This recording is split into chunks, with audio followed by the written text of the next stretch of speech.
susunan acara yang akan kita laksanakan pada pagi sampai siang hari ini.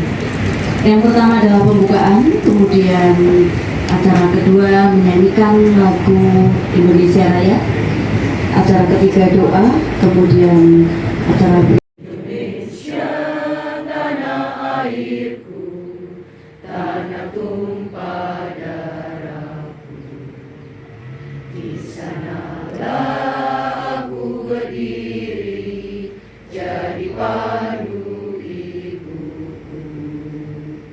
Indonesia kebangsaanku, bangsa dan tanah airku, marilah kita berseru, Indonesia bersatu.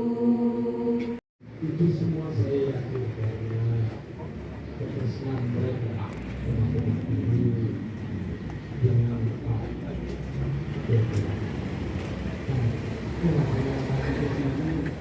sangat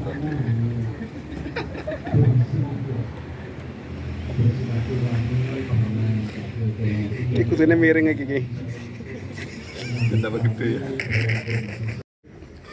ben keton langsing karena vibrasinya kadang-kadang membaca sekali ketika memberikan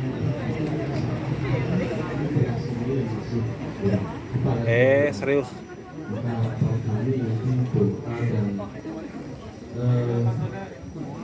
nasihat dari panjenengan kepada kami katanya memberikan kekuatan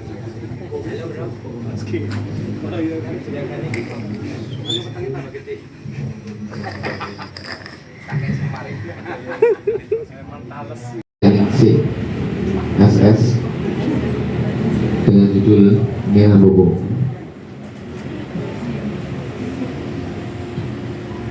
Nina Bobo, oh Nina Bobo, kalau tidak Bobo digigit nyamuk.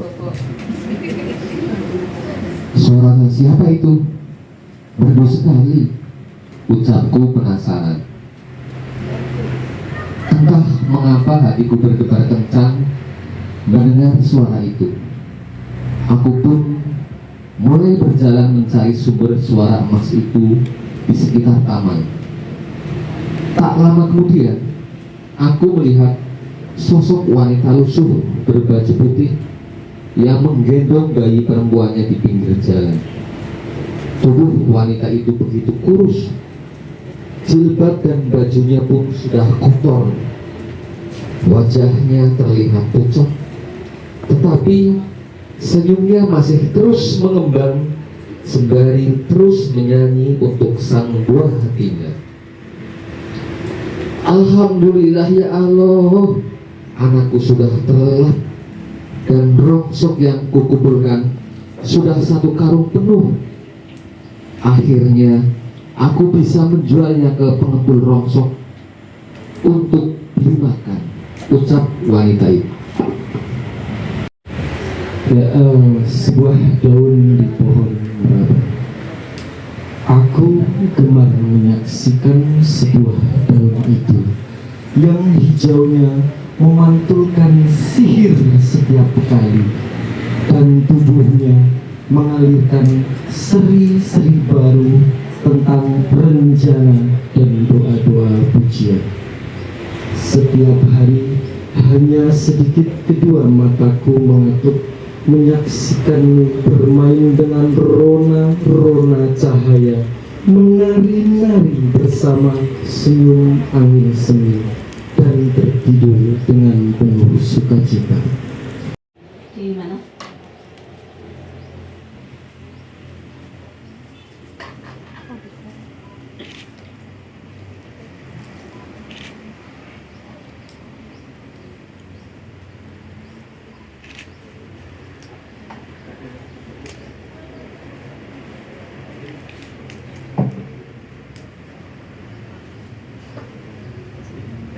Ya, selanjutnya buku ya. karya guru-guru bahasa Indonesia SMP Kabupaten Purbalingga.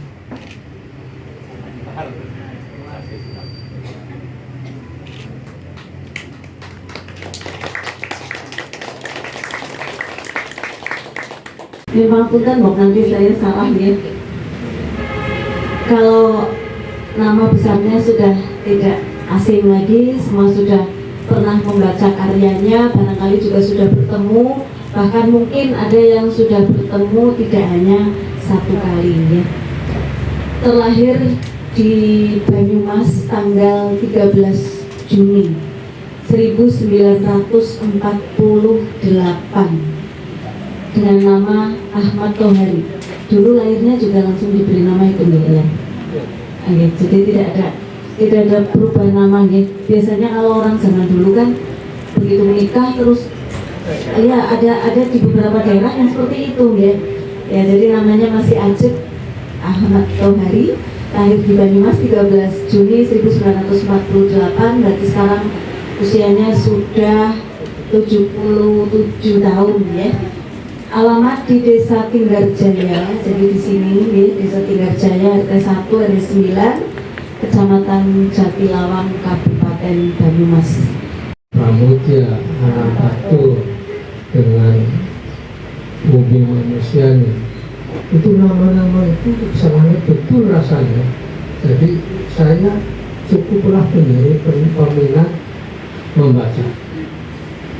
Dengan demikian semua karya sastra yang tersedia pada saat saya SMP dan SMA sudah saya baca tanpa berani ingin menjadi pengarang. Betul-betul saya suka membaca sehingga saya punya pengalaman menarik yang mudah-mudahan ibu guru pak guru itu tidak akan mengalaminya. Mudah-mudahan begini. Saya SMP 1 Purwokerto kelas 3 mendapat ulangan bahasa Indonesia dari ibu guru yang namanya Ibu Siti Rupiah. Lalu Ibu Siti Rupiah memberi pertanyaan, sebutkan salah satu karya Bapak H.P. Yasin. Itu pertanyaan sangat mudah karena saya memang boleh membaca. Jadi saya isi jawaban dari saya adalah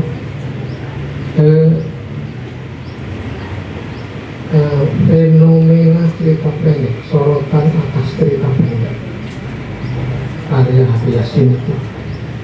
Pagi-pagi ketika pekerjaan dalam arti dikembalikan kepada para murid, jawabannya itu dijawab oleh guru. Saya bingung, ini bagaimana? Saya diam saja, tapi besoknya buku saya bawa. Ini bukunya Sorotan Asastria Pendek karya H.P. Yasin. Ibu guru terkejut, ternyata ibu guru belum membaca buku itu. Nah, ini yang saya harapkan Bapak Guru, Ibu Guru jangan sampai kalah dalam hal membaca. Wanti-wanti, bok pemirangan seperti itu, Bu Siti Rupiah itu. Nah, setelah saya memang susah membaca, tentu saja pengetahuan umum saya menjadi sangat bertambah setiap hari. Sampai hari ini, sampai saat ini, saya masih membaca 2 koran saben hari, yaitu Harian Suara Merdeka dan Harian Kompas setiap hari. Membaca. Bagi saya tidak ada hari tanpa membaca. Kalau ini menjadi moto kepada para murid, kepada anak, hidupkan moto ini, tidak ada hari tanpa membaca. Saya kira itu merupakan sumbangan kepada anak-anak untuk cepat berkembang. Membaca adalah, atau gampangnya literasi, itu adalah cara mengembangkan diri yang paling menguntungkan. Jadi bisa dikatakan tanpa membaca suatu pribadi, seseorang itu berkembangnya sangat lambat. Kalau banyak membaca, perkembangannya sangat cepat, kapasitasnya cepat naik. Nah, kalau satu pribadi dengan kapasitas yang tinggi, dengan kecakapan yang tinggi, dia akan mudah bersaing di masyarakat, di tempat kerja, di pasar laman, itu mudah. Kalau orang yang kurang berkembang akan terpinggir dan kesamping. Jadi saya punya pesan kepada Pak Guru, bangkitkan rasa suka membaca kepada para murid. Ini di depan rumah ini kan ada perpustakaan suka baca. Ini di sini perpustakaan ini di belakang saya ini, tempat anak-anak dibebaskan membaca. Benar-benar ini perpustakaan kejujuran, dikembalikan buku itu alhamdulillah, tidak dikembalikan terserah, yang penting dibaca. Jadi betul-betul ngomong betul saya sama anak-anak muda supaya suka membaca, karena tanpa membaca anak-anak itu sulit berkembang. Ya, seperti saya kira yang sering saya katakan. Nah, tapi juga kepada anak-anak itu dilatih sedikit demi sedikit. Kalau dulu saya latihnya begini, ketika saya SMA itu setiap hari mengisi buku harian. Sekarang mungkin mengisi buku harian lewat HP ya, tidak lewat kertas. Lewat HP tidak apa-apa. Mengisi buku harian, misalnya hari ini tanggal berapa? Tanggal berapa hari ini? Tanggal 14 Oktober saya mengikuti seminar di Jaya dengan tema literasi. Itu disebut ini wajah si kakek itu. Tapi saya tidak tertarik kepada terasi, juga tidak tertarik kepada si kakek. Saya lebih tertarik kepada cucu si kakek yang cantik sekali.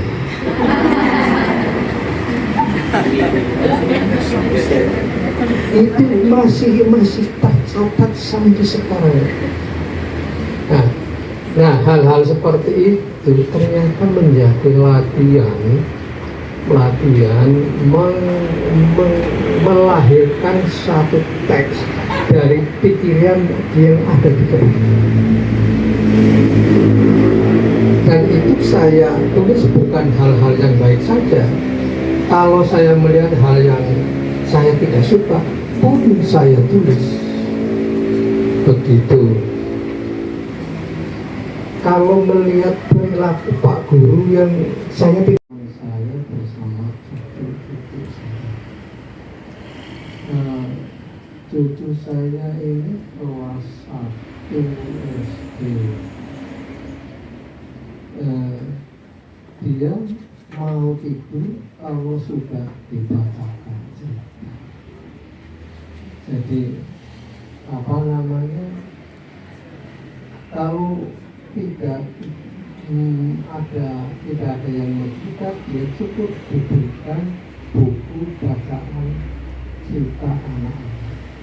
Jadi sudah ketahuan betul suka baca. Nah ini Ibu Triani kan pengalaman sebelumnya berat sekali. Dunia kita sedang berubah yang dimana kita sepertinya tidak bisa mengendalikan perubahan itu kemana. Bingung betul, saya juga bingung betul ketika melihat anak-anak kecil sekarang udah HP-nya canggih-canggih, kemana-mana tidak bisa lepas HP, dan bisa mereka menghentikan mobil dengan HP-nya, lalu dia naik pergi kemana, nanti pulangnya kemana, sudah jauh sekali dengan keadaan kita sekarang. Saya tidak bisa mengatakan lebih banyak terus terang. Paling-paling saya mengingatkan bahwa orang tua tetap bertanggung jawab untuk membawa anaknya ke dalam perkembangan yang normal dan positif. Seperti itu. Kita tidak boleh lupa bahwa itu bagaimana caranya kita membudayakan kepada anak-anak, bukan hanya membawa buku, tetapi juga beberapa kasus yang saya alami itu, kebetulan saya di rumah juga punya anak yang saya sudah belikan banyak buku, saya sudah membacakan mereka dongeng-dongeng, tapi tetap meskipun sudah dibacakan, nanti mereka belok lagi ke HP. Itu masalah saya di rumah. Bagaimana caranya membudayakan mereka biar sedikit terkurangi, biar teknologinya tidak ketinggalan, tapi juga bukunya tetap selalu terbawa. Itu yang pertama. Lalu kalau yang kedua, lalu kita cukup dikejutkan, ya.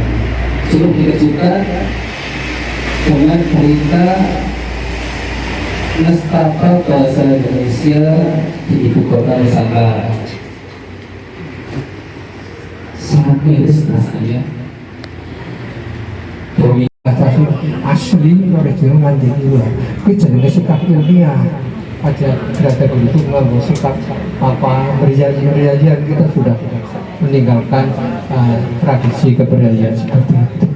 Jadi perlunya juga maupun pada langganan majalah saya pikir segala wakil mengkontak baik gratis, baik terbagi gratis majalah syukur mau pada dalam langganan. Iya majalah kita tiga majalah perjuangan para staf. Kita cukup dikejutkan, ya. Cukup dikejutkan dengan berita nestapa bahasa Indonesia di ibu kota Nusantara. Sangat miris rasanya. Gaji di bawah UMR ning yang malah harusnya digaji orang apa-apa yang mesti lumbung lah madangnya warga yang harusnya digaji yang orang apa-apa. Nah ini mohon mari pada mengabdi kepada kebudayaan Banyumas. Niki bener, kebudayaan itu sing paling utama itu bahasa. Apa namanya, budaya Banyumas ketone terwakili dengan bahasa yang egaliter, artinya budaya Banyumas egaliter kayak gue Pong Banyumas yang apa namanya patriotik, sebab bahasanya juga patriotik, tergambar dengan bahasanya seperti itu. Ini misi terus terang. Oke.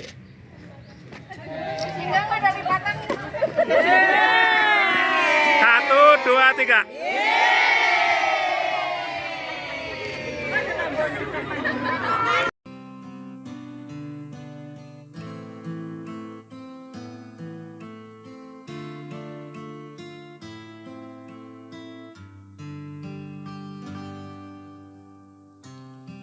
Garamnya cinta ini tenggelamkanku di duka yang terdalam. Hampa hati terasa, kau tinggalkanku meski ku tak rela. Salahkah diriku hingga saat ini? Ku masih mengharap kau tuh kembali. Mungkin suatu saat nanti kau temukan bahagia meski tak bersamaku. Bila nanti kau tak kembali, kenanglah aku sepanjang hidupmu.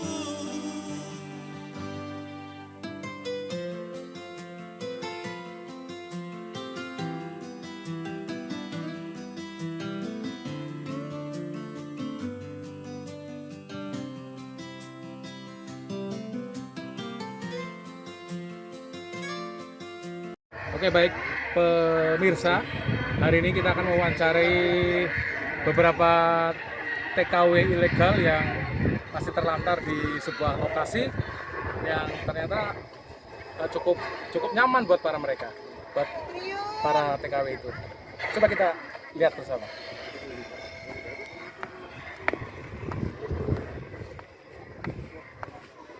Ya, tampak mereka begitu enjoy, menikmati, tidak memikirkan bagaimana keluarganya dan keadaan anak-anaknya di rumah.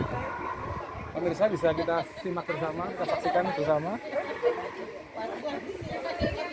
Padahal keberangkatan mereka tidak tahu akan diberangkatkan ke Malaysia, ke Singapura, entah kapan.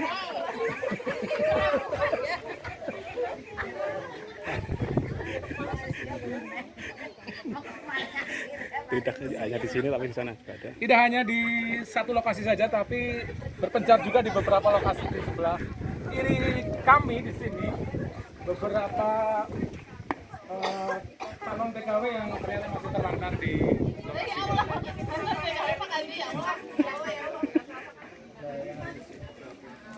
Bisa kita simak bersama. Dan pemirsa, cukup sampai di sini penelusuran kita tentang tenaga kerja wanita ilegal yang ada di wilayah Banyumas, Purbalingga dan sekitarnya. Terima kasih. Tenaga kerja ilegal.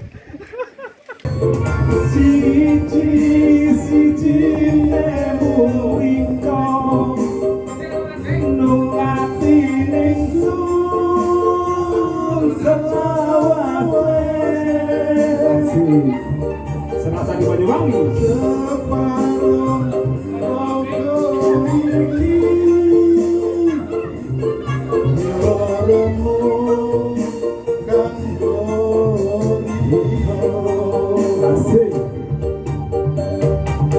Oke, selamat datang untuk Bung Andi. Ditunggu sambutannya.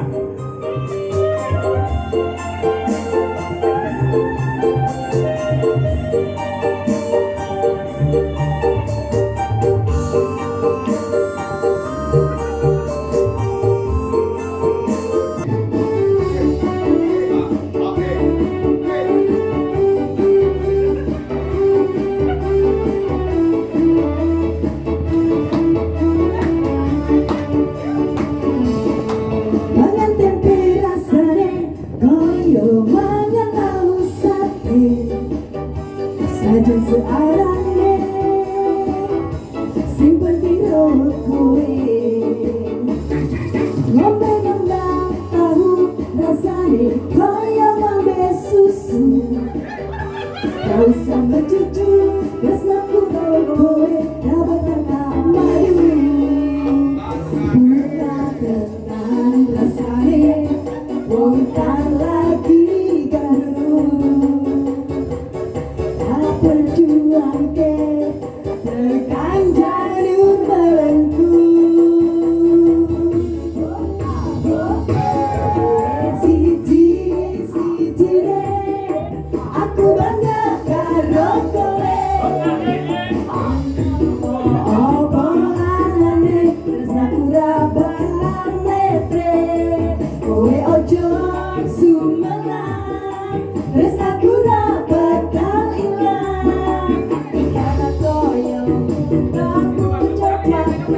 dan istimewa.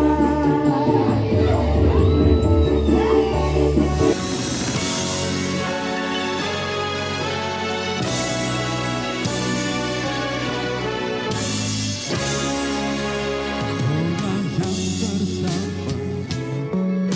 mencari cinta, tinggallah kenangan berakhir lewat bunga seluruh cinta untuknya. Bunga terakhir ku persembahkan kepada yang terindah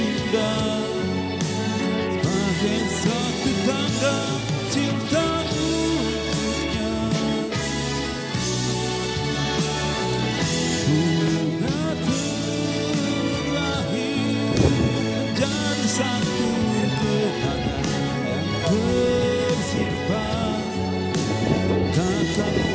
hilang